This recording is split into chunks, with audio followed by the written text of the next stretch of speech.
त्र्यम्बकं यजामहे सुगन्धिं पुष्टिवर्धनम्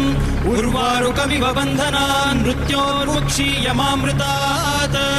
यो रुद्रो अग्नव्यो अप्सुय ओषधीषु यो रुद्रो विश्वा भुवना विवेश तस्मै रुद्राय नमो अस्तु तमुष्टु हि यस्विषुः सुधन्वायो विश्वस्य क्षयति भेषजस्य यक्ष्वा महेशौ मनसाय रुद्रन्नमोभिर्देवमसुरं दुवस्य अयं मे हस्तो भगवान् अयं मे भगवत्तरः अयं मे विश्वभेषजोऽयं शिवाभिमर्शनः ये ते सहस्रमयुतं पाशां मृत्यो मर्त्याय हन्तवे तान् यज्ञस्य मायया सर्वान् वयजामहे मृत्यवे स्वाहा मृत्यवे स्वाहा ॐ नमो भगवते रुद्राय विष्णवे मृत्युर्मे